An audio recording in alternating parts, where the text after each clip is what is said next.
a woman of faith, an expert, maybe even a sister, or oppressed, brainwashed, a terrorist, or just an airport security line delay. That one's actually true. If some of your perceptions were negative, I don't really blame you. That's just how the media has been portraying people who look like me. One study found that 80% of news coverage about Islam and Muslims is negative. And studies show that Americans say that most don't know a Muslim. I guess people don't talk to their Uber drivers. Well, for those of you who've never met a Muslim, it's great to meet you. Let me tell you who I am. I'm a mom, a coffee lover, double espresso cream on the side. I'm an introvert. I'm a wannabe fitness fanatic, and I'm a practicing spiritual Muslim.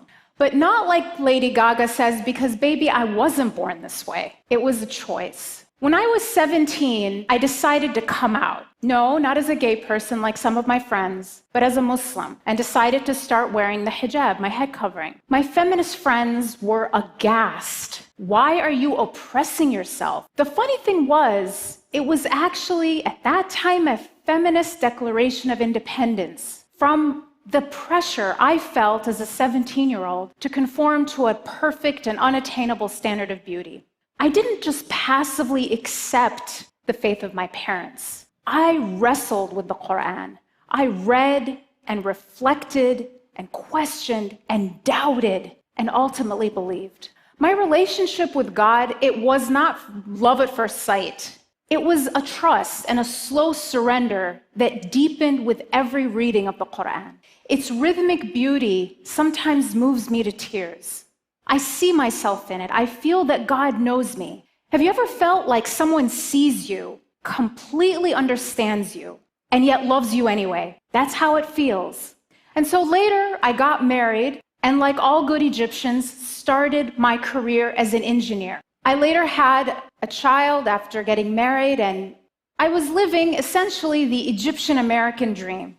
And then that terrible morning of September 2001. I think a lot of you probably remember exactly where you were that morning. I was sitting in my kitchen, finishing breakfast, and I look up on the screen and see the words breaking news. There was smoke, airplanes flying into buildings, people jumping out of buildings. What was this? An accident? A malfunction?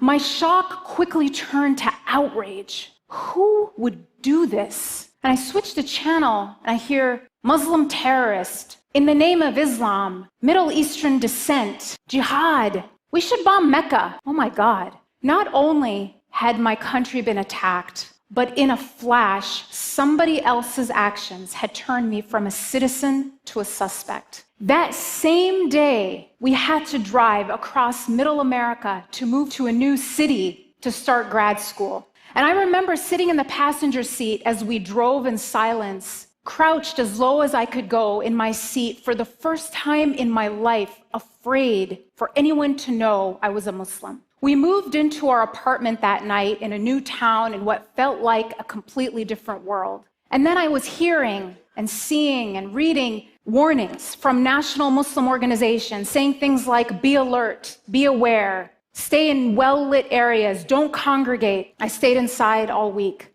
And then it was Friday, that same week, the day that Muslims congregate for worship. And again, the warnings were, don't go that first Friday. It could be a target. And I was watching the news, wall-to-wall coverage. Emotions were so raw, understandably. And I was also hearing about attacks on Muslims, or people who were perceived to be Muslim being pulled out and beaten in the street. Mosques were actually firebombed. And I thought we should just stay home. And yet, something didn't feel right. Because those people who attacked our country attacked our country. I get it that people were angry at the terrorists. Guess what? So was I. And so to have to explain yourself all the time isn't easy. I don't mind questions. I love questions. It's the accusations that are tough. Today we hear people actually saying things like, there's a problem in this country and it's called Muslims. When are we going to get rid of them? So some people want to ban Muslims and close down mosques. They talk about my community kind of like we're a tumor in the body of America. And the only question is, are we malignant or benign? You know, a malignant tumor you extract altogether, and a benign tumor you just keep under surveillance. The choices don't make sense because it's the wrong question. Muslims, like all other Americans, aren't a tumor in the body of America. We're a vital organ. Thank you.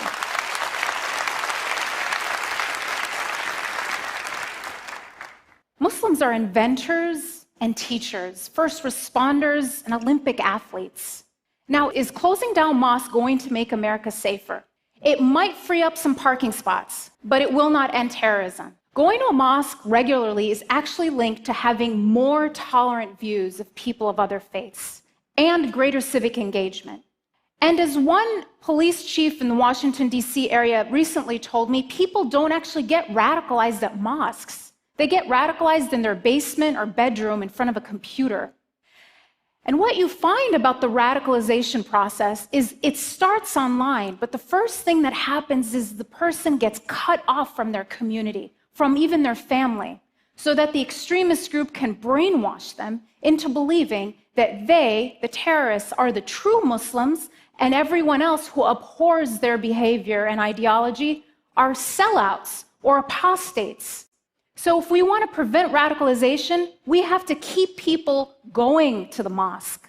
Now, some will still argue Islam is a violent religion. After all, a group like ISIS bases its brutality on the Quran. Now, as a Muslim, as a mother, as a human being, I think we need to do everything we can to stop a group like ISIS. But we would be giving into their narrative if we cast them as representatives of a faith of 1.6 billion people. Thank you. ISIS has as much to do with Islam as the Ku Klux Klan has to do with Christianity.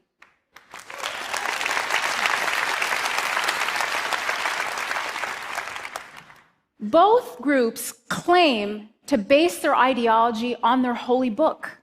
But when you look at them, they're not motivated by what they read in their holy book. It's their brutality that makes them read these things into the scripture. Recently, a prominent imam told me a story that really took me aback. He said that a girl came to him because she was thinking of going to join ISIS. And I was really surprised and asked him, had she been in contact with a radical religious leader? And he said the problem was quite the opposite, that every cleric that she had talked to had shut her down and said that her rage, her sense of injustice in the world, was just going to get her in trouble. And so with nowhere to channel and make sense of this anger, she was a prime target to be exploited by extremists promising her a solution. What this imam did was to connect her back to God and to her community. He didn't shame her for her rage. Instead, he gave her constructive ways to make real change in the world. What she learned at that mosque prevented her from going to join ISIS. And I've told you a little bit about how Islamophobia affects me and my family.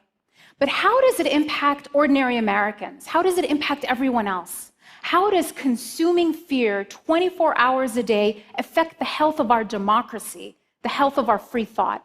Well, one study, actually several studies in neuroscience, show that when we're afraid, at least three things happen. We become more accepting of authoritarianism, conformity, and prejudice. One study showed that when subjects were exposed to news stories that were negative about Muslims, they became more accepting of military attacks on Muslim countries and policies that curtail the rights of American Muslims. Now, this isn't just academic. When you look at when anti-Muslim sentiment spiked between 2001 and 2013, it happened 3 times, but it wasn't around terrorist attacks. It was in the run-up to the Iraq War and during 2 election cycles. So Islamophobia isn't just the natural response to Muslim terrorism as I would have expected. It can actually be a tool of public manipulation, eroding the very foundation of a free society, which is rational and well-informed citizens. Muslims are like canaries in the coal mine. We might be the first to feel it, but the toxic air of fear is harming us all.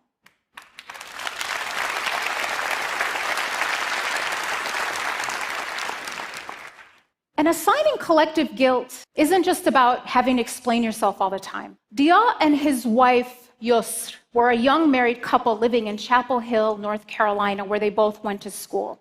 Dalia was an athlete, he was in dental school, talented, promising, and his sister would tell me that he was the sweetest, most generous human being she knew. She was visiting him there, and he showed her his resume, and she was amazed. She said, "When did my baby brother become such an accomplished young man?"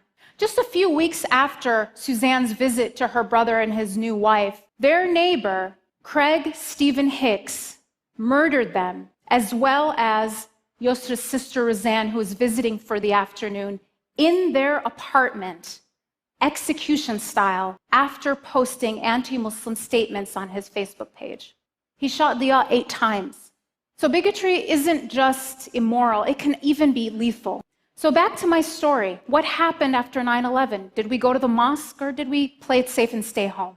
Well, we talked it over, and it might seem like a small decision, but to us it was about what kind of America we wanted to leave for our kids. One that would control us by fear, or one where we were practicing our religion freely. So we decided to go to the mosque, and we put my son in his car seat, buckled him in, and we drove silently, intensely to the mosque. And I took him out, I took off my shoes, I walked into the prayer hall, and what I saw made me stop. The place was completely full. And then the imam made an announcement thanking and welcoming our guests, because half the congregation were Christians, Jews, Buddhists, atheists, people of faith and no faith, who had come not to attack us, but to stand in solidarity with us.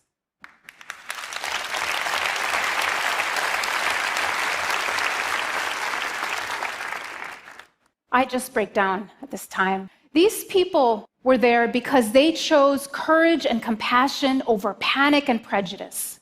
What will you choose? What will you choose at this time of fear and bigotry?